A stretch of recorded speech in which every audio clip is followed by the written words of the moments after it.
United States Marshal. I did 34 years, all total, 32 for the Marshal Service. You know, it's amazing when I'm sitting here because I was on the federal level and I'm listening to the folks on the state and local level.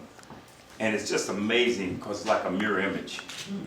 We just, the feds, and y'all know when they say the feds, you know, when the feds is, we got jurisdiction all over the United States.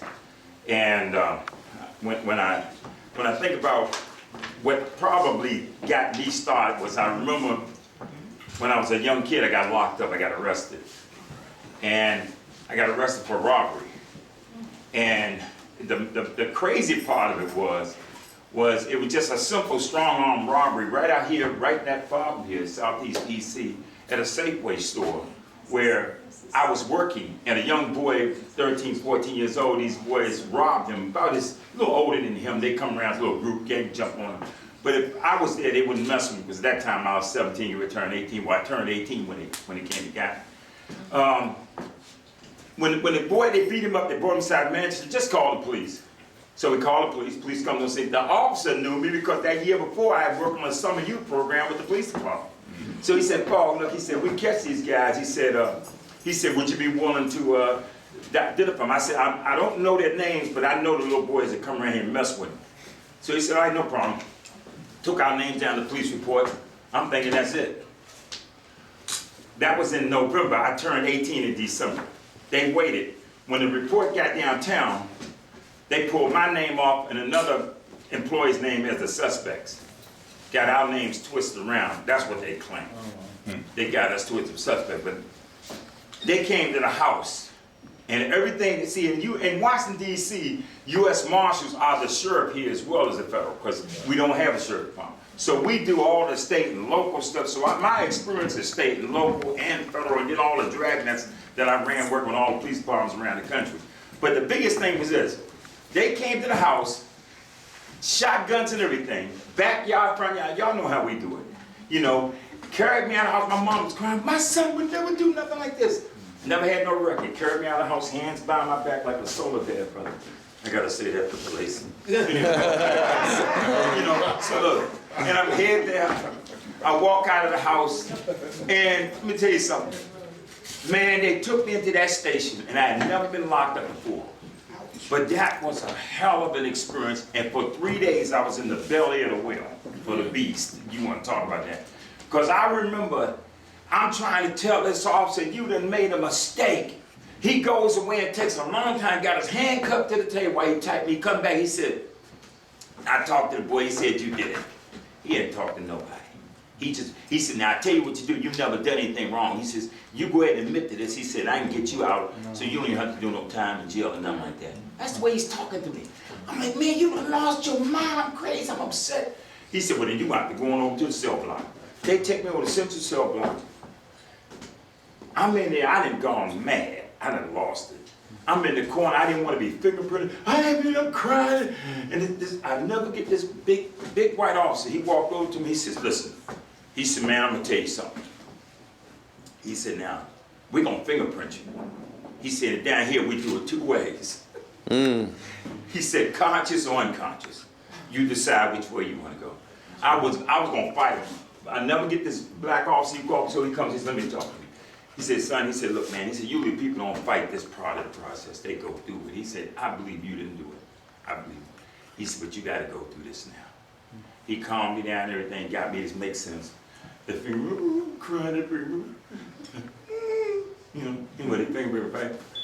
Take my picture, side angle, y'all know what the numbers, all that's gonna be in my book. Y'all wait till the book comes out. Anyway, so look, now I get locked up. Then they take me and put me in the cell, and guess who they put me in with? No, it wasn't Bubba.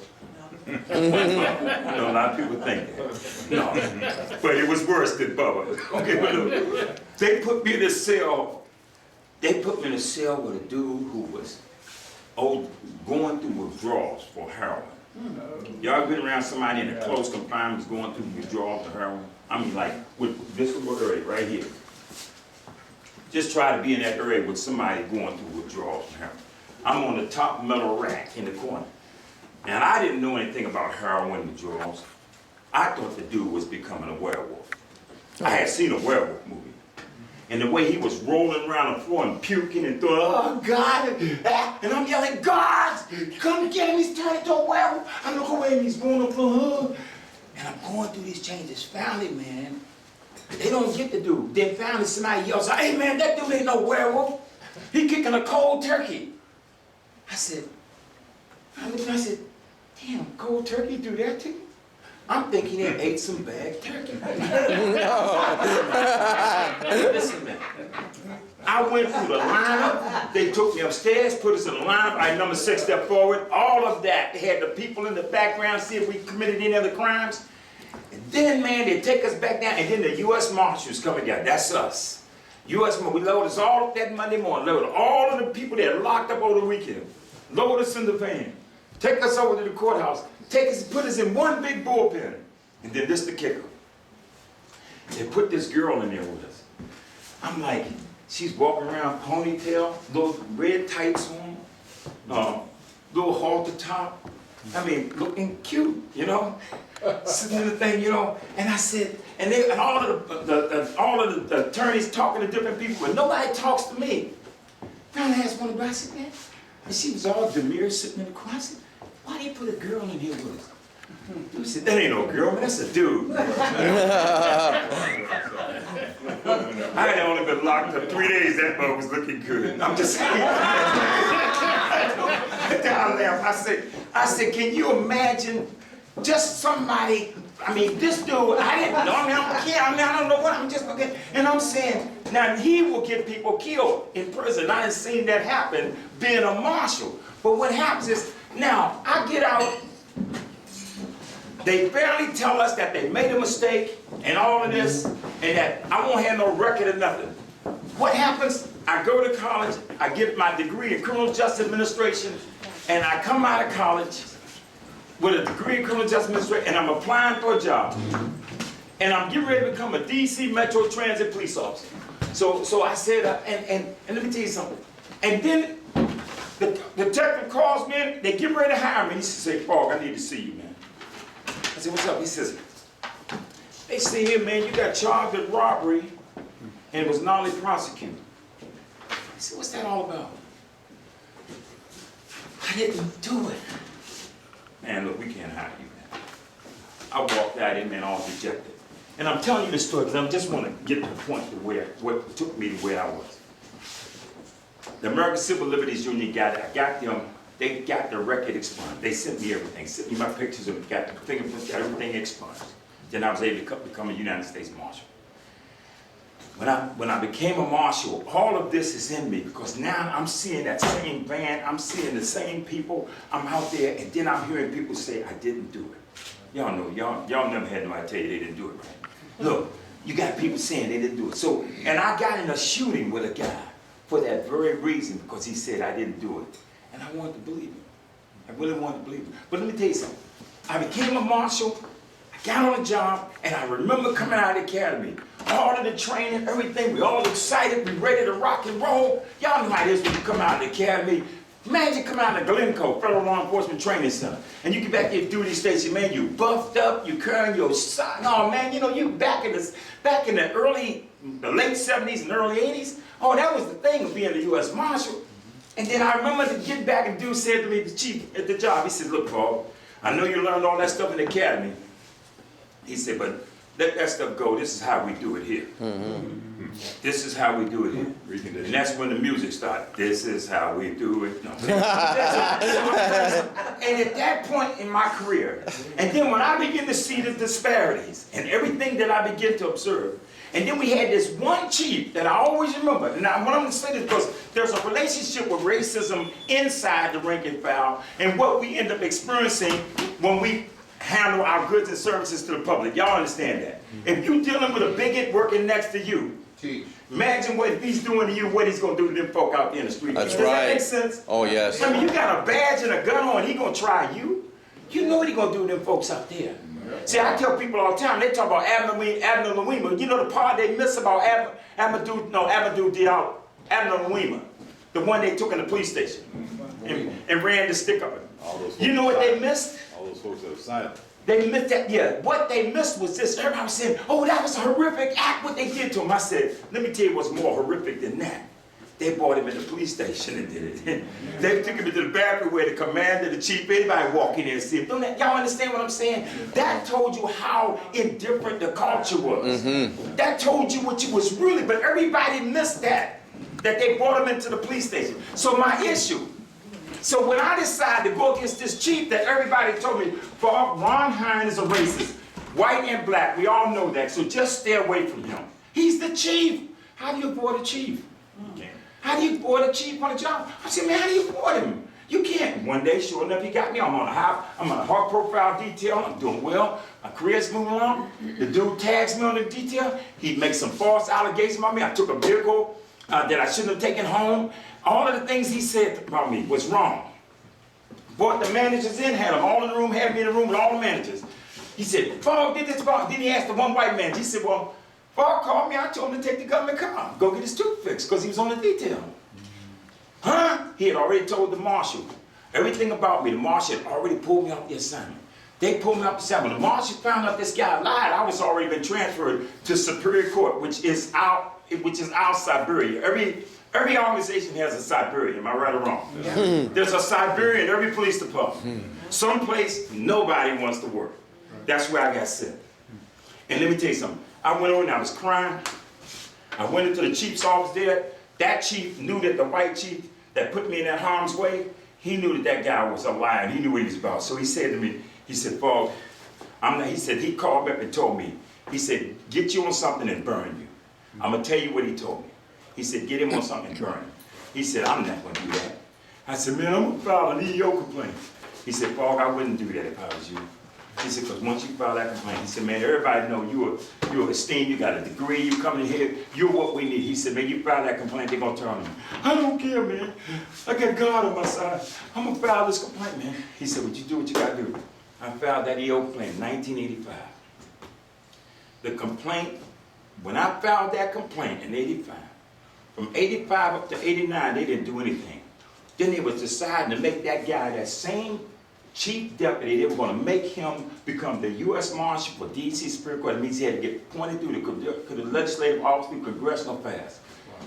I called up there and said, listen, I want to come up and give a statement against him. They was like, my marshal was like, Fogg, you don't want to do it. I said, I'm going to do it. I'm going to leave my gun and everything, badge here. I said, I'm going there, just throw blows. He said, you still going to know you are, Fogg. I went there. And I never forget, I'm telling you, I as an EEO, because they trained me to be an EEO collateral duty investigator, so I knew how to investigate EEO complaints at that time. So I got all of the people's testimony, who people he had done this to, and I'm up there telling the committee, and on this day he did this, and on that day he did this. And I remember that committee yawned. Like, man, is that all you got to tell us why this man is racial animus against blacks? And you know what got their attention? Because he went to a retirement where 2 black guys was retiring, out here at Bowling Air Force Base, and he told a coon joke. That's what got their attention. Which means, you know, sometimes you can just do something stupid. But I had evidence of all of the racism that this guy was doing. But he tells that coon, and the coon joke was these 2 black guys were out one day raccoon hunting. They got a dog named Blue. Blue is trained to bite the genitals off a raccoon if he catches them. So there's castration going on. They say pretty much what happened was they chase a raccoon up in the tree, they shoot the raccoon in the tree, raccoon gets hung up in the tree, doesn't fall out of the tree. One of the deputies is going up the tree to shake the raccoon out. The branch the deputy's on breaks, and the deputy starts to fall to the ground. He yells out to the other dude, shoot the dog. Shoot Blue. Y'all got it? Because Blue gonna think you're a coon. And he's laughing. When he tells a joke in front of 150, 200 people, he's over there. And they look at him like, no, that ain't funny, man. So when I told them that joke, they said, will anybody verify? I said, yeah, call the U.S. Marshal Black guy. I said, call him in D.C., he'll verify. He says, Fogg. They called me up. He said, did he tell the joke? I said, I told him, yeah, he told the joke. The joke was very distasteful. It went back to him. They said, look, we're not going to stop your nomination, but they're not investigating Mr. Fogg's EEO complaint. We want them to investigate the complaint so we can see what that comes out. He got mad and said, I'm pulling my name out of the hat. I'm just going to go ahead and retire. I just slayed a giant. But what happened to me? I just slayed a giant. Now I'm on an operation. On the operation, 2 heavily armed suspects, America's Most Wanted. Everything, man. We got it guy puts me in charge of operations. I said, Commander, I don't want to be in charge of operations because those guys ain't gonna listen to me. Fogg, I know you'll catch him. We've been looking for him for over a year. The FBI's got their eyesights on him. We got to get him before the FBI get him. I know you'll get him, Fogg. Man, you make sure those guys, he takes me in the room, about 30 people in the room, all officers from all around the city, all of them. He said, everybody listen up. From this day forth, Matthew Fogg will be the commander of this operation. You will take your orders from him. Anybody got any problem with that? Everybody in the room sitting quiet. But I could look at their eyes and tell. Sure enough, we all in Baltimore. Took me 3 weeks to get this dude, because I had informants everywhere. 3 weeks. Got a location in Baltimore. I'm briefing Baltimore City Police, big briefing, everything, Maryland State Police, Baltimore City.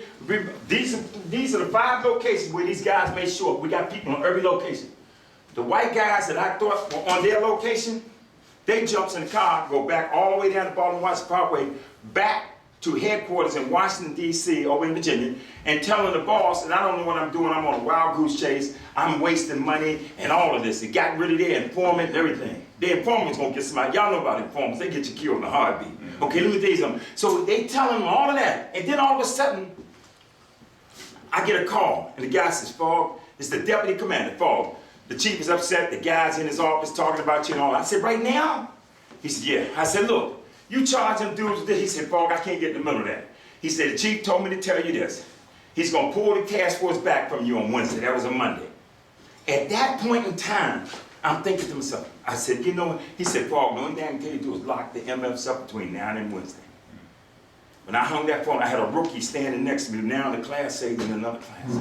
I had him standing next to me. He said, Fogg, what's up? I went and I looked at him, I said, Lord, I need this one. They're circling wagons on me. I need this one if I don't do anything else. Before I can get it out good. Phone rang. One brother, Muslim brother, U.S. Marshal, brother, Muslim man, always had my back. He said, Matt, just like you said, they drove up there in this moment. He's all excited. I said, oh, thank you, Jesus. And then our code word was code blue. When you heard code blue, everybody on the radio, code blue, 17, you got just real 596, you know, all the young on radio like that. Down next, you know, the lights and all that, you know, the music, da da da da. But look, anyway, so we roll over. Yeah. We got the Lacey Davis over here. Anyway, so we roll up on. I used to best my place. We roll up on a man. Let me tell you something, man. Make a long story short. We heard that before, right? Look, we rolled up on a man again. One dude trying to pull his gun out. And the thing was I wasn't even gonna go. I used to let my men take him down, then I come in like Kojak. Y'all know I come, roll up on the dude, man, they already handcuffed. I'm rolling, but I'm on the corner, and we had our guys roll right by these dudes because they got in that van and they started moving, 2 of them, both of them armed. Guys look over at them, and the red light go around the corner and say, all you have been advised, it is not the target. I'm like, oh, Jesus is God. And y'all got, well, I'm saying this to you for this reason. Because you got to imagine, I'm thinking about what just happened at headquarters. They circling the wagons on me. That's interfering with me. And then on top of that, I'm sitting there trying to protect my men. You know what happens? Let me tell you something, man. We rolled up on these guys, and I had to be the one to get out the car and go and take them down, because everybody's saying to me, hey, Fogg, this guy is not, this is not your man. I mean, this is not your man. When I go in there and take him, make a long story short, he's trying to pull his gun out. God be the glory, I stopped him from pulling his gun out. My partner came and got the gun in here. We took him down heavily armed. I said, it went out bolos all over the United States, Puerto Rico, everywhere, because these were America's 15 most wanted. I called the man, boss up, he said, Fogg, you made us look good, man, you always do. He said, I said, charge them dudes with insubordination, for leaving the scene, for attempt murder, I named everything. You know what he told me? He said, Fogg, let bygones be bygones. Let me tell you something. When you file a discrimination, you speak out on the inside. I got a picture up here, and I put this picture here for a reason. Because let me tell you something. A lot of us, I mean, I know we all can relate to this. Okay, this picture here, what is this dude doing? Huh? How many people know that that's what we got a lot on our, the reason why this stuff lasts is just for that very reason right there. When I went forward with my case, the New York Post, this is the actual New York Post edition. Can you imagine the Sunday morning of the New York Post putting on the front page of the story, bigots with badges? I mean, that's some heavy stuff for them to do. Now, this dude right here, us three, we the Mississippi 3 of the March. That's Stephen Zanwick. He's holding up a rat in his hand before the Congressional Black Caucus. They gave us testimony. After bigots with badges came out, they gave us hearings about looking at all the racism now in federal law enforcement. He's holding up a rat because they gave him the rat in his squad bay in the morning because he was testifying to how they was calling this dude the N-word and everything else and saying, why are you working with that nigga? Why are you involved with him? Don't nobody want to work with him. He spoke out against him. They came out to all three of us. Now, later on, all three of us filed discrimination complaints and everything. He gets killed. Bill Scott. Bill is now dead. Yeah. Bill, The one on the left? him. Black guy. He gets killed. He gets fired. I get fired. All of us get fired. But no, he doesn't get fired. He gets killed. Okay. Well, how he dies under suspicious circumstances up in New York. Somebody runs his car off the road and breaks his neck. He doesn't die right away. He lives for a while, but then he ultimately dies. They left me on a stakeout to get killed, and they left him. They sent him to Rikers Island. Him and his wife got in a little dispute. They come and take the man to Rikers Island. Oh, I mean, just a little domestic thing. General population? Man, let me tell you something. Boy, they had him in seclusion, but they was getting ready to put him in general population. But the point that he should have never went there on Rikers Island. So what we found out, when I'm just telling you, ladies and gentlemen, I'm just saying to you, this is real, and this is who? The U.S. Department of Justice now. Maxine Waters writes me this letter after we testified. She said, Mr. Fogg, a little small couple paragraphs. She said, thank you for testifying before the Congressional Black Caucus hearing, employment discrimination on federal law enforcement, which was held in November 1997. Given the level of discrimination and retaliation that you and other agents face, you show great courage in coming forward to tell your story. It makes a difference for the members of the CBC to hear firsthand these heart-wrenching tales of discrimination. The CBC is committed to addressing the concerns that you and others raised at the hearing. Again, thank you for coming forward. Maxine Waters, Chair of the Congressional Black Caucus. Do you know something? Every one of us, 15 agents, testified. Everybody got fired or went through something after that testimony. And I wrote them back. I said, you told us it was great, but everybody got terminated. My point is this, again, I keep going back to it. I say, people, what we got to realize is this. When you take on and all of us got a responsibility. See, I tell people, I tell the guys when they say, Fogg, don't go forward, whatever you do, don't file your complaint, just farm's too big, try to work with them. I said, let me tell you something. If you sit back and you watch this stuff, one day you're going to be confronted with your grandchildren, your kids. I don't know, somehow you will see it again. And so I tell people that, I say, let me tell you something. I had a responsibility. Now, yes, I went all the way, and I remember when I got to trial. And I went to trial, and I'm sitting there in that courtroom, man, and I'm scared, concerned, and then I remember. There's quite a few things that brought tears down my face, but this was really riveting because we're sitting in a trial, and you don't know who's going to testify in your favor. And it was the United States Marshals on the stand. I got you. And look, the U.S. You got two. Huh? Our meter runs out in 5 minutes. Who's that? Our meter. Oh, don't worry about it. We got it covered. You got the ticket. I don't have nothing on my meter. But listen, but the bottom line is this. Look, we ended up. Oh, yeah, 2 hours. Let me, yeah. You're good. You're good. Let me tell you something. We ended up, but okay, but listen. The point that I'm making, because there's so much here that we got to understand. So we gathered here as law enforcement officers to tell the system, but I just wanted you to know, because what I wound up doing was filing not only my case, but a class action. Now, all that class action, there's an old saying that says, justice delayed is justice denied. The class action was filed in '94. It's still now, it got certified, but now it's sitting over there in the Justice Department for 2 years under reconsideration. Here it is, you're talking about my case. My case found when I won in 1998, I won a landmark decision, $4 million award. The jury said 13 out of 14 of my civil rights have been violated. And the jury further found that the whole U.S. Marshal Service for all African Americans was a racial hostile environment. Now, all of that came out of that. So that means if the whole Marshal Service is a racial hostile environment from Los Angeles to D.C., Maine, What's changed?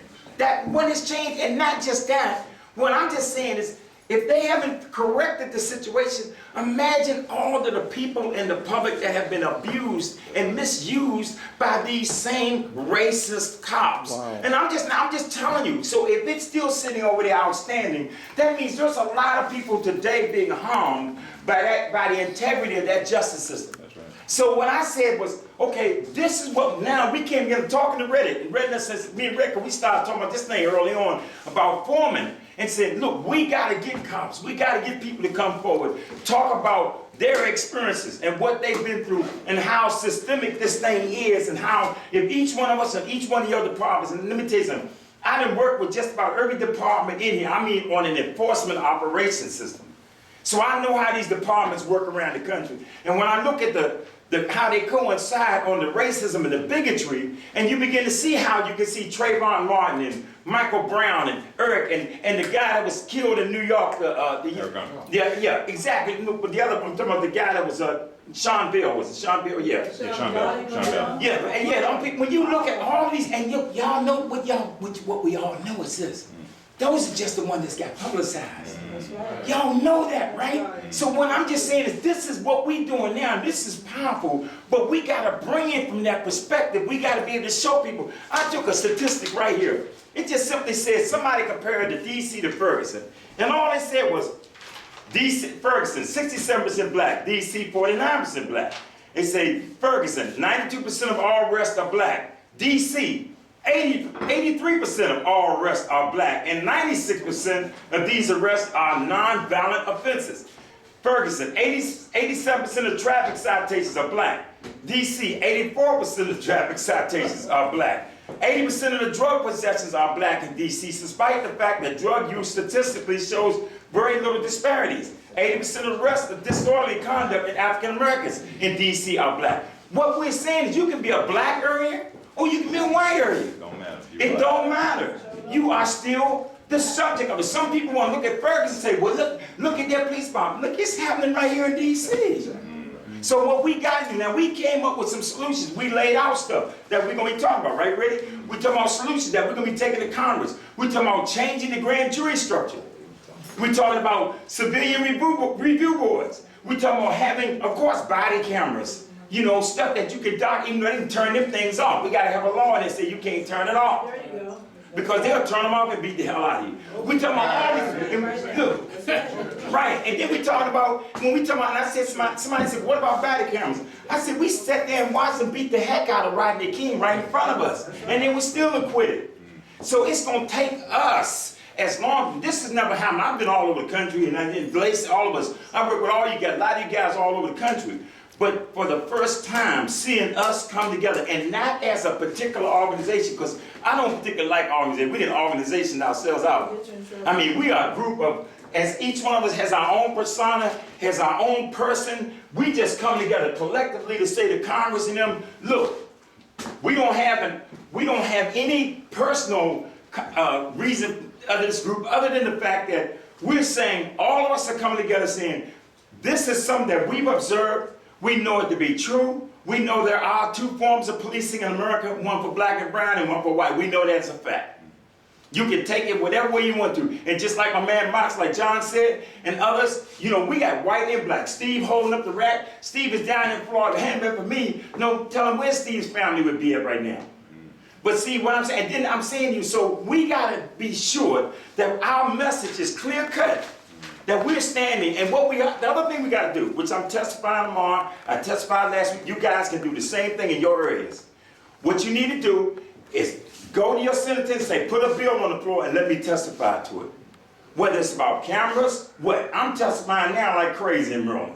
And I'm letting the cat out the bag. Because I'm doing this, I'm telling you, I'm saying when I get there talk, I mesmerize them. See, DeLacy, I know he'll get them going. DeLacy get up there and testify, and when he speaks, oh, DeLacy, let me tell you something, you'll rock the house. But I'm telling you here and now, when we talk about testifying and supporting, this is one of the marks that changed the Bill of Rights. You know, change something, make it more transparent. Because y'all know all of the police Bill of Rights are designed to do what? Protect police. Protect police. Protects them. It puts this veil or cloak, this cloak around them, unless you're black and you shoot somebody white. Because I told y'all, my friend, a U.S. Marshal, got just come out of prison, but doing 10 years because he shot a white guy over in Rockville, and they didn't even give him no due process. The second day, he was in jail being charged with murder 1. And it was a road incident where the guy came after him, but he got put in jail and was charged with murder 1. Ladies and gentlemen, let me tell y'all something. I know you guys, we're going to roll up out of here, but this is serious what we're taking on. And maybe that's why the media ain't here. That's exactly right. Maybe that's why they're not here, because somebody looked at them. Yes, sir. Media's here. Yeah, well, the media's here. Yeah, but he's filming. But I'm talking about ABC and CNN. That knows me. But look. Can I share this? Yes. It's a new thing that, welcome to the club. That's right. What they do with families now. They try not, that's why the media, we do our media. We do social media. Different people come, as Alice can tell you, we have protests, it's out there. Because they don't come, because the powers that be, the police, they demand for them not to. Right. We've been experiencing this for the last year and a half. They ain't gonna come. I knew they wasn't gonna come today. But y'all doing this? And let me tell you this. And then on top of this, Thank you for media for showing up. and let me say thank you, RB, for showing up. Another thing, let me just say this in closing. Now, you would have thought in 2008, when they finally paid me, they didn't pay me no $4 million. A lot of people think I got, no, they ain't no $4 million. Y'all, but let me tell you what, and I gotta make sure you hear that. Okay, look here. You trying to get that Ruth Chris money? No, but they did give me $1 million. They gave me over $1 million. But check this out. But then, you know what they did? Right when they handed me the check, they called the IRS up, get him. Get him. And see, the IRS, I'm still dealing with the IRS to this day. So, now they sick the IRS on me. Then they miscalculated my money. Man, they done done so much stuff. I'm up here saying, man, had you told me in 1985, when I found that EO complaint, that I would be still in, what is this, 2015, so that's 30 years in there. They told you. They're trying to kill you. Let me tell you something. Let me tell y'all something. I should be sitting, but you know what? I should be in front of y'all twitching, jerking, no hair on my head, as bald as somebody in this room. I ain't gonna say. But look, I'm just saying you, I should be sitting up here looking like Rip Van Winkle on steroids. Close. But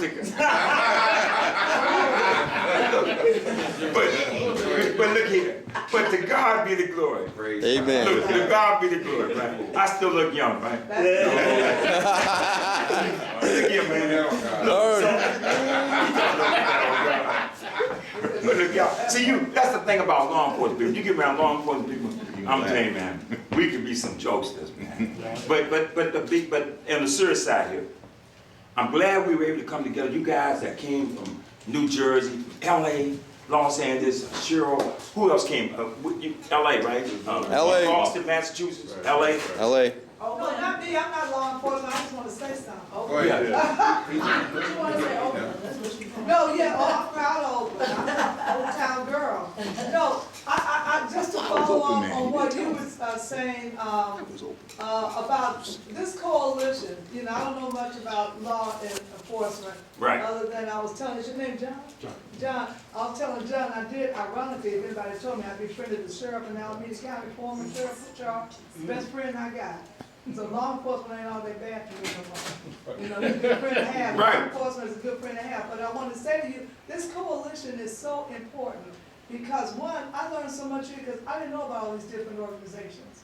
And your voice, this is my, and I consider myself a student. I did not know that.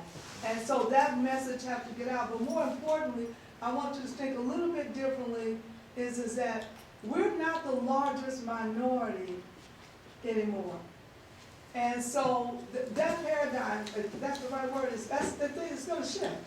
And so how do we hear our voice? Because there's a certain amount of attention we get because we were the quote-unquote largest minority. What I tell my Latino brothers and sisters is that, you know, they go in there saying it's our time. It's your time to do what? Fill up the jails? Right. Fill up what? As long as you're a minority. It's black and brown. Which is why they're dealing with this immigration stuff. Right. Because it's all about power. Right, that's And right. the coalition that you have is speaking is what black organizations need to do. So we speak as a people. Right. And then we come together as a people from all different backgrounds and Right. organizations and stuff as a people, as our numbers begin to dwindle and our Latino and our Asian brothers and sisters can learn from us. As I told them, we've been here 400 years and we still struggling for justice. Right, right, So you need to understand that and the mentality, because it's all about power.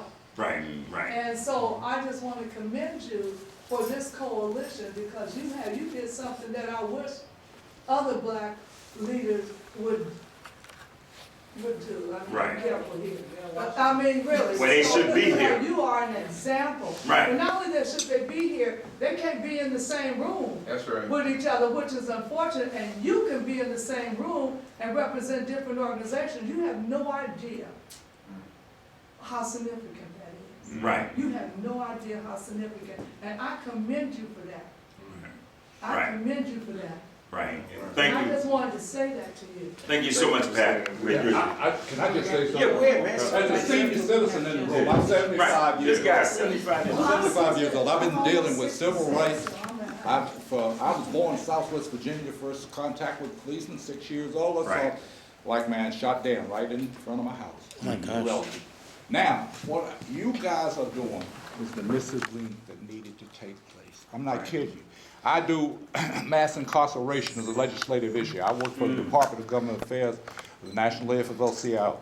And I was on the anti-apartheid movement, disinvestment, all of that kind of stuff. And I'm not gonna, all over the world, I've been arrested in more countries than most people by opening my mouth about what's going on with people in the former Soviet Union, in the Middle East, in Africa, you name it. But what you guys are doing is so important. I'll make a commitment to you.